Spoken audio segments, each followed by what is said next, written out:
Hi hello నమస్తే welcome to Sravya TV. ముందుగా headlines చూద్దాం. సంగారెడ్డి లగచల్ల రైతులకు మద్దతుగా ఉద్యమిస్తాం. హద్నూర్ పిఎస్ ను తనిఖీ చేసిన డీఎస్పీ. గద్వాల్ జిల్లా కేంద్రంలో సెమీ క్రిస్మస్ సెలబ్రేషన్ కార్యక్రమం. విధుల పట్ల నిర్లక్ష్యం వ్యవహరిస్తే కఠిన చర్యలు. జిల్లా collector Muzammil Khan. Nelakondapalli Mudigonda police station ను సందర్శించిన పోలీస్ కమిషనర్. ప్రాణాలు పోతున్నా పట్టించుకోని జీఎంఆర్ అధికారులు. కాంగ్రెస్ ప్రభుత్వం అప్పులపై చేస్తున్న తప్పుడు ప్రచారంపై వాస్తవాలను లెక్కలతో సహా వివరించిన మాజీ మంత్రి హరీష్ రావు. లోన్ యాప్ వేధింపులు, మరో యువకుడు బలి. పేరు మర్చిపోతే జైల్లో పెడతారా? అల్లు అర్జున్ అరెస్టు ఘటనపై కేటీఆర్ సంచలన వ్యాఖ్యలు. బీఆర్ఎస్ వర్సెస్ కాంగ్రెస్ అసెంబ్లీలో మాటల యుద్ధం.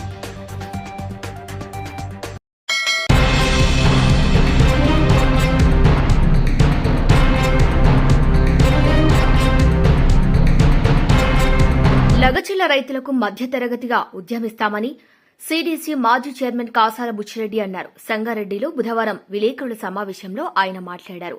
కాంగ్రెస్ ప్రభుత్వం రైతు వ్యతిరేక విధానాలను అవలంబిస్తుందని విమర్శించారు. ప్రభుత్వానికి వ్యతిరేకంగా రైతులతో కలిసి ఉద్యమాలు చేస్తామని చెప్పారు. సెంట్రల్ జైల్లో ఉన్న లగచల్ల గిరిజన రైతులను వెంటనే విడుదల చేయాలని వారు డిమాండ్ చేశారు. కష్టం చేసుకుని బతికేటటువంటి భూములను ఫార్మాసిటీ పేరు మీద తీసుకుంటా అని చెప్పి ముఖ్యమంత్రి గారు తీసుకుంటే సొంత కాన్స్టిట్యున్సీలో ఉన్నటువంటి రైతులు వ్యతిరేకించి వద్దు అని చెప్పి అధికారులను అడ్డుకున్నందుకు వాళ్ళని తీసుకొచ్చి మరి నెల రోజులు కలిసినా ఇప్పటికి జైలు పాలు చేసినటువంటి ముఖ్యమంత్రికి వ్యతిరేకంగా బీఆర్ఎస్ పార్టీ ఎమ్మెల్యేలు నిన్నటి నుంచి ఈ రోజు వరకు కూడా మీరు రైతు వ్యతిరేకి ప్రభుత్వం, కాంగ్రెస్ పార్టీ ప్రభుత్వం కాబట్టి బేషరతుగా లఘుచల్ల రైతులను విడుదల చేయాలని చెప్పి రకరకాల కార్యక్రమాలు 1 మంత్ నెల రోజుల నుంచి తీసుకున్నా గానీ వాళ్ళు ఇన్ని కారణంగా మరి రాజ్యాంగ నిర్మాత డాక్టర్ బిఆర్ అంబేద్కర్ గారికైనా ఇస్తే కనీసం ఈ కాంగ్రెస్ వాళ్ళకు బుద్ధి వస్తుందేమని ఆలోచన చేసి వర్కింగ్ ప్రెసిడెంట్ కేటీఆర్ గారి ఆదేశాల మేరకు చింతా ప్రభాకరణ సూచన మేరకు ఇవాళ నేను గాని మాణిక్యమన్న గాని విజేందర్ రెడ్డి గారు, శ్రీహరి గారు, కొండరెడ్డి గారు, మిగతా వెంకటేశ్వర పట్టణాధ్యక్షులు, మండల పార్టీ అధ్యక్షులు అందరూ కలిసి మరి డాక్టర్ అంబేద్కర్ గారికి వినతిపత్రం ఇచ్చి ఈ కాంగ్రెస్ పార్టీకి బుద్ధి వచ్చే విధంగా మరి జ్ఞానోదయం అయ్యే విధంగా మీరన్నా మీదికెళ్ళి ఆశీర్వదించాలి, వాళ్ళకి బుద్ధి వచ్చే విధంగా చెప్పాలని చెప్పి అంబేద్కర్ గారిని వేడుకోవడం జరిగింది. Congress party all India president, మాజీ అధ్యక్షుడు, అగ్రనాయకుడు అటువంటి రాహుల్ గాంధీ ఏమో రాజ్యాంగం సంకల పెట్టుకుని పార్లమెంట్ లో గానీ దేశమంతా తిరుగుతా ఉన్నాడు. ఇక్కడ ఉన్నటువంటి కాంగ్రెస్ పార్టీ నాయకులేమో రాజ్యాంగాన్ని అపహాస్యం చేసే విధంగా, ఒక రైతు కూడా స్వేచ్ఛ లేని విధంగా వాళ్ళు ఇలా వ్యవహారం చేస్తా ఉన్నారు, పరిపాలన చేస్తా ఉన్నారు. తప్పకుండా ఎద్దేడ్చిన వ్యవసాయం ముందరవడది, రైతు ఏడ్చిన రాజ్యం ముందరవడది నానుడు అవుతుందో మరి రైతులను నేర్పిస్తున్నటువంటి ఈ ప్రభుత్వం తప్పకుండా మూల్యం చెల్లించుకోక తప్పదు.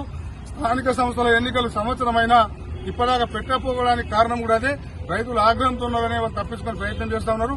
రాబో కాలంలో తప్పకుండా అన్ని 6 గ్యారంటీలు, 600, 420 హామీలు ఎగ్గొట్టిన విధంగానే మరి అన్ని ఎగ్గొడతా ఉన్నారు. కాబట్టి ఈ రైతులందరూ కూడా, ప్రజలందరూ కూడా మీ మీద ఆగ్రహంతో ఉన్న విషయం మీకు అర్థమయ్యే ఎలక్షన్ దూరం జరుపుతా ఉన్నారు.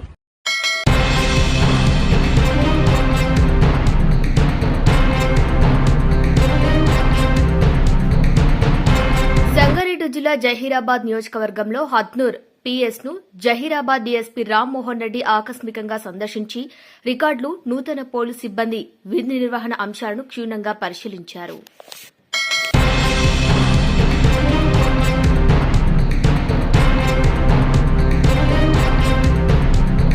గద్వాల పట్టణ కేంద్రంలో రాంప్రసాద్ బ్యాంకెట్ హాల్లో charitable society of pastors association ఆధ్వర్యంలో గద్వాల జిల్లా పాస్టర్ల సమక్షంలో సెమీ క్రిస్మస్ సెలబ్రేషన్స్ కార్యక్రమం జరిగింది. ఈ కార్యక్రమంలో ముఖ్య అతిథిగా నాగూర్ కర్నూల్ పార్లమెంట్ ఎంపీ మల్లు రవి సతీమణి డాక్టర్ బాన్సీదేవి మల్లు రవి ఆమె యేసుక్రీస్తు యొక్క జన్మ వృత్తాంతం గురించి వాక్య ప్రసంగం చేయడం జరిగింది. అలాగే Zion ministries chairman reverend Y Mohan Babu, Hyderabad Rakshana TV director Prasad Chowdary, pastor CH Krupakar, bishop Vasanth Kumar, New Philadelphia gospel service ministries వ్యవస్థాపకులు director reverend GN Devaraju, pastor Sudarshan Abraham, pastor Hanok అలాగే కొందరు పాస్టర్లు పాల్గొని దేవునికి మహిమకరంగా ఈ కార్యక్రమం జరిగింది. తదుపరి కేక్ కటింగ్ చేయడం జరిగింది. ఆత్ముడు మనలోనికి వచ్చి ఏం చేస్తున్నారు అని అంటే ఎఫెసీ పత్రిక 1వ అధ్యాయం 17వ వచనంలో మనం చూసినట్లయితే పౌలు భక్తుడు ఎఫెసీ సంఘం గురించి మాట్లాడుతూ ఏమంటున్నాడంటే, మీ కొరకు నేను తండ్రిని మానక ప్రార్థన చేస్తున్నాను. ఏమని అని అంటే, that the Lord will give you God will give you the spirit of wisdom and revelation in the knowledge of Him. దేవుడు మీకు జ్ఞానమును ప్రత్యక్ష ఫిజికల్ బీయింగ్స్ ని అంటే మనుషులను సృష్టిని సృష్టించారు.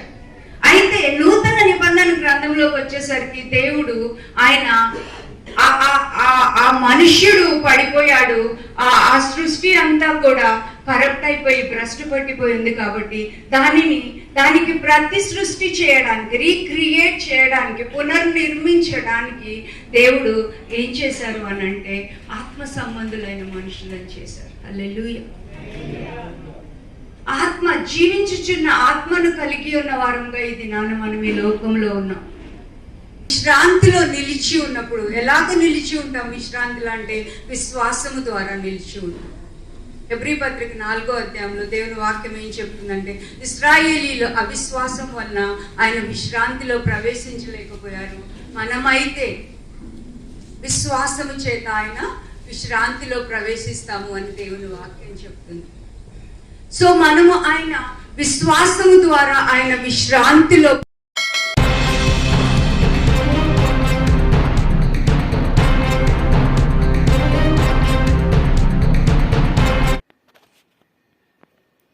విధుల పట్ల నిర్లక్ష్యం వహిస్తే కఠిన చర్యలు తీసుకుంటామని, పనిచేయటం ఇష్టం లేకపోతే సెలవుపై వెళ్లాలని, అనవసరంగా ప్రజలను ఇబ్బంది పెట్టవద్దని జిల్లా కలెక్టర్ ముజ్మిల్ ఖాన్ తెలిపారు.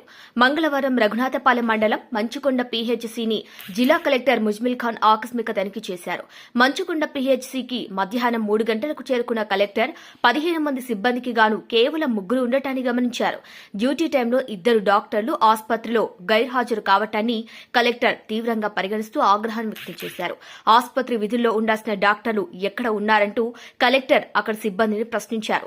వైద్యులతో చరవాణిలో మాట్లాడిన కలెక్టర్ పనిచేయటం ఇష్టం లేకపోతే సెలవుపై వెళ్లాలని, అనవసరంగా ప్రజలను ఇబ్బందులకు గురి చేయొద్దని, ప్రభుత్వ ఆసుపత్రిని నమ్మి వచ్చే పేదల పరిస్థితి గురించి ఆలోచించకపోవడం విధుల పట్ల స్పష్టమైన నిర్లక్ష్య వైఖరి అని కలెక్టర్ అన్నారు. విధుల పట్ల నిర్లక్ష్యం వ్యవహరిస్తున్న వైద్యులపై వెంటనే చర్యలు తీసుకోవాలని కలెక్టర్ డీఎంహెచ్ఓను ఆదేశించారు. జిల్లా వ్యాప్తంగా పీహెచ్సీలలో డ్యూటీ పీరియడ్లో వైద్యుల హాజరును డీఎంహెచ్ఓ నిరంతరం పర్యవేక్షించాలని, డ్యూటీ పీరియడ్లో వైద్యులు తప్పనిసరిగా ఆసుపత్రిలోనే అందుబాటులో ఉండాలని అన్నారు.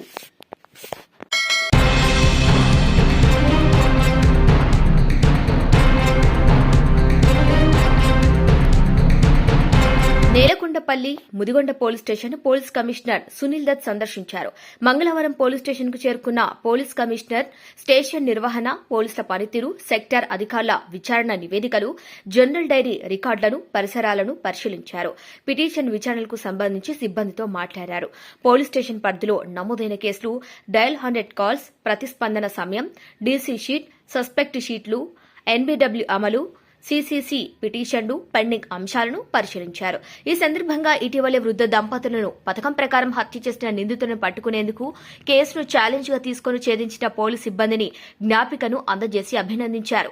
ఈ సందర్భంగా ఆయన మాట్లాడుతూ పకడ్బందీ ప్రణాళికతో అందుబాటులో ఉన్న సాంకేతికతను వినియోగించుకుని కీలకమైన హత్య కేసును అనతి కాలంలోనే ఛేదించారని అన్నారు. అదేవిధంగా సరిహద్దుల నుండి అక్రమ రవాణాను నియంత్రించేందుకు వాహనాల తనిఖీలు ముమ్మరం చేయాలని అన్నారు. Station house management, police station నిర్వహణ, సెక్టార్ ఆఫీసర్ల బాధ్యతలు, రెగ్యులర్ రోల్ కాల్ విధిగా అమలు చేయాలని సూచించారు. పెట్రోకార్, బీట్ డ్యూటీ సిబ్బంది ఏ విధమైన విధులు నిర్వహిస్తున్నారు, పాత నేరస్తుల నివాసాల కదలికను ఏ విధంగా గుర్తిస్తున్నారో అడిగి తెలుసుకున్నారు.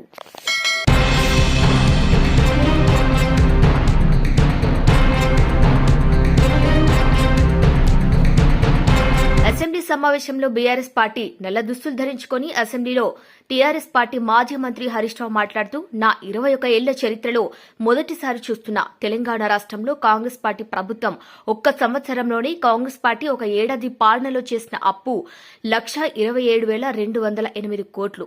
ఇలానే అప్పులు కొనసాగితే వచ్చే 5 ఏళ్లలో అయ్యే అప్పు 6,36,040 కోట్లు కాంగ్రెస్ పార్టీ చేసే విధంగా కనబడుతుంది. ఇక ఇదే విధంగా చూస్తే 10 ఏళ్ల బీఆర్ఎస్ పాలనలో జరిగిన మొత్తం అప్పు కేవలం 4,17,496 అని మంత్రి హరీష్ రావు అన్నారు. ఈరోజు గౌరవనీయులు ఉప ముఖ్యమంత్రి బట్టి విక్రమార్క గారు నేను అడిగిన ప్రశ్నకు వారు సమాధానం ఇచ్చారు. రాష్ట్ర ప్రభుత్వం ఎఫ్ఆర్బిఎం కింద తీసుకున్న అప్పులు 51,277 కోట్లని చెప్పారు. అఫ్ కోర్స్ ఈరోజు ఉదయం నేను రిజర్వ్ బ్యాంక్ ఆఫ్ ఇండియాది కూడా రిపోర్ట్ తీసుకున్న పొద్దున్నే నెట్లో ఈ రోజు కలిపితే ఇంకో 3,000 కోట్లు పెరిగింది. ఆల్రెడీ ఇంతకుముందే 2003వ తారీఖు 5వ తారీఖు తీసుకున్నారు. ఇవాళతో కలిపితే ఇంకో 1000 పెరిగింది. 55,277 కోట్లు FRBM కింద తీసుకున్నారు. కార్పొరేషన్ గ్యారంటీల కింద 61,991 కోట్లు తీసుకున్నారు.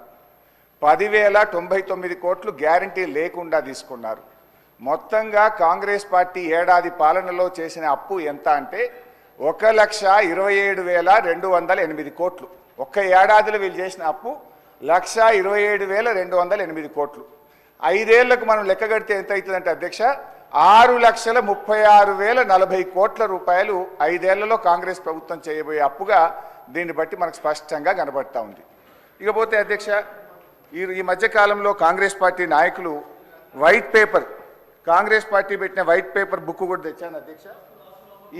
ఇది వైట్ పేపర్. అదేవిధంగా బట్టి విక్రమార్క గారు ఈ సభలో పెట్టిన పేపర్.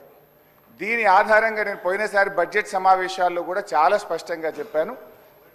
మీరు గతంలో బీఆర్ఎస్ పార్టీ 10 ఏళ్ల కాలంలో 671 అని ఒకరంటారు, 7 లక్షల కోట్లని ఒకరంటారు, 711 అని నోటికొచ్చినట్టు మాట్లాడుతున్నారు. I challenge in this house, ఒకరోజు స్పెషల్గా డిబేట్ పెడతారా పెట్టండి, లేదు ఆడిటర్లను పిలిచి పెడతారా, ఫైనాన్స్ డిపార్ట్మెంట్ పెట్టి పిలుస్తారా పిలవండి. ఐ వాంట్ టు ప్రూవ్ 10 ఏళ్ల బీఆర్ఎస్ కాలంలో జరిగిన మొత్తం అప్పు కేవలం 4,17,496 మాత్రమే. కానీ గోరంతలు కొండంతలు చేసి గోబల్స్ ప్రచారం చేసేటువంటి ప్రయత్నాన్ని ఈ సభ ద్వారా నేను తీవ్రంగా ఖండిస్తూ ఉన్నాను. గతంలో గౌరవనీయులు బట్టి విక్రమార్క గారు ఎన్నికల ముందు ఆదాయాన్ని సమకూర్చడంలో కాంగ్రెస్ పార్టీకి అపారమైనటువంటి అనుభవం ఉంది, హామీలన్నీ నెరవేర్చడం మాకు పెద్ద సమస్యే కాదు అని ఎన్నికల ముందు చెప్పారు. వీడియో కూడా ఉంది, కావాలంటే పంపిస్తాను. ఇప్పుడు అధికారంలోకి వచ్చిన తర్వాత ఏమైంది, ఏడాది అయింది, హామీలు ఎప్పుడు అమలు చేస్తారంటే అప్పుల పేరు చెప్పి తప్పించుకునేటువంటి ప్రయత్నం చేస్తున్నారు. ఒక అబద్ధాన్ని 100 సార్లు చెప్తే నిజమైతే అనే విధంగా గోబల్స్ ప్రచారం చేస్తూ ఉన్నారు. అందుకే ఈ శాసనసభ వేదికగా సభ్యులకు రాష్ట్ర ప్రజలకు కూడా ఈ 7 లక్షల కోట్ల అప్పు అని కాంగ్రెస్ పార్టీ చేస్తున్న ప్రచారం తప్పు అని ఈ సభ ద్వారా రాష్ట్ర ప్రజలకు నేను తెలియజేయదలుచుకున్నా అధ్యక్ష.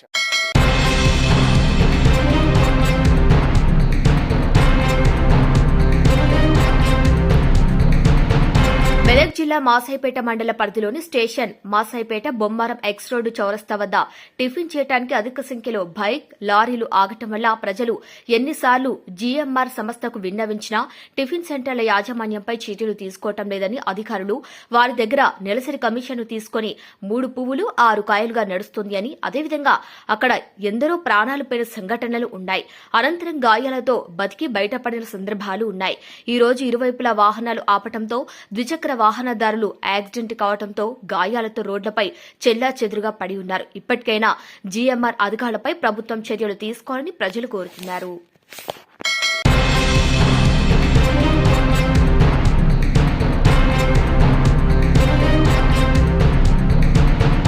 అసెంబ్లీలో బీఆర్ఎస్ వర్సెస్ కాంగ్రెస్ ల హోరు కొనసాగుతోంది. అప్పులపై హరీష్ రావు, భట్టి మధ్య మాటల యుద్దమే జరిగింది. లగచిల్ల రైతుకు సంఖ్యలు వేయటాన్ని నిరసిస్తూ బీఆర్ఎస్ సభ్యులు నల్ల చొక్కాలతో అసెంబ్లీకి వచ్చారు. చేతికి సంఖ్యలు వేసుకుని నిరసన తెలిపారు. అసెంబ్లీలో కూడా లగచిల్ల ఘటనపై చర్చకు పట్టుబడ్డారు బీఆర్ఎస్ సభ్యులు.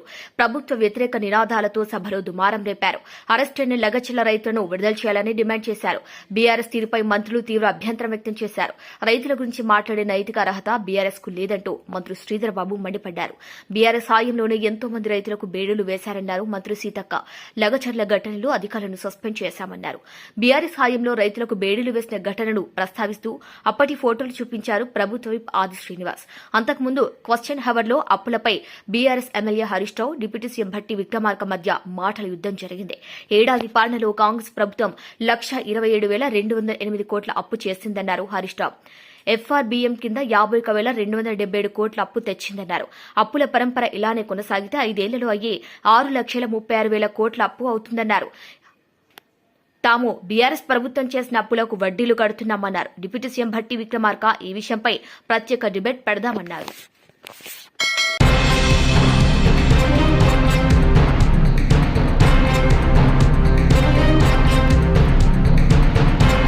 నటుడు అల్లు అర్జున్ అరెస్టు ఘటన దేశవ్యాప్తంగా సంచలనంగా మారిన విషయం తెలిసిందే. సంధ్య థియేటర్ తొక్కిసలాట ఘటనలో అరెస్టు అనంతరం అర్జున్ మధ్యంతర బెయిల్పై విడుదలయ్యారు. అయితే సంధ్య థియేటర్ తొక్కిసలాట ఘటనపై తెలంగాణ పోలీసు ఇప్పటికే ఫుల్ ఫోకస్ పెట్టారు. అసలు తొక్కిసలాటకు కారణాలేంటి, అప్పుడు థియేటర్ దగ్గర ఉన్న పరిస్థితులేంటి, అన్ని వివరాలను సమగ్రంగా సేకరిస్తున్నారు. కాగా అల్లు అర్జున్ అరెస్టు ఘటన విషయంలో అటు విపక్షాలు ఇటు ప్రభుత్వం మధ్య మాటల తూటాలు పేలుతున్నాయి. అల్లు అర్జున్ అనవసరంగా అరెస్టు చేశారని, కుట్రపూరితంగా వ్యవహరించారంటూ బీఆర్ఎస్ ఇప్పటికే కాంగ్రెస్ ప్రభుత్వంపై ఫైర్ అవుతోంది. ఈ తరుణంలోనే భారత రాష్ట్ర సమితి వర్కింగ్ ప్రెసిడెంట్ కేటీఆర్ సంచలన వ్యాఖ్యలు చేశారు. రేవంత్ రెడ్డి పేరు మర్చిపోయాడనే అల్లు అర్జున్ జైల్లో పెట్టించారంటూ కేటీఆర్ పేర్కొన్నారు. పేరు మర్చిపోతే జైల్లో పెట్టడం అన్యాయం అంటూ పేర్కొన్నారు. దీనికి సంబంధించిన వీడియో వైరల్ అవుతోంది. మంగళవారం తెలంగాణ భవన్లో మాట్లాడిన బీఆర్ఎస్ వర్కింగ్ ప్రెసిడెంట్ కేటీఆర్ ఈ కార్ రేస్, లగచల ఘటనలపై ప్రభుత్వం కావాలని కక్షాపూరితంగా వ్యవహరిస్తుందంటూ పేర్కొన్నారు. అల్లు అర్జున్ అరెస్టు విచారకరమని అన్నారు. బీఆర్ఎస్ ఎమ్మెల్యే వివేకానంద పేర్కొన్నారు. దాన్ని సమర్థించేలా సీఎం రేవంత్ మాట్లాడారని ఆరోపించారు. సీఎం స్థాయి వ్యక్తి అలా మాట్లాడటం సరికాదన్నారు. రేవంత్ ర్యాలీలో ఎవరైనా చనిపోతే ఆయనను కూడా అరెస్టు చేస్తారా అని ప్రశ్నించారు వివేకానంద.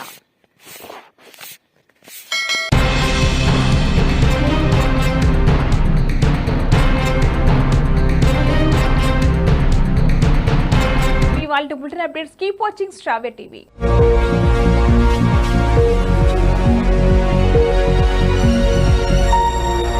హెడ్లైన్స్ మరోసారి చూద్దాం. సంగారెడ్డి లగచల్ల రైతులకు మద్దతుగా ఉద్యమిస్తాం. హద్నూర్ పిఎస్ ను తనిఖీ చేసిన డీఎస్పీ.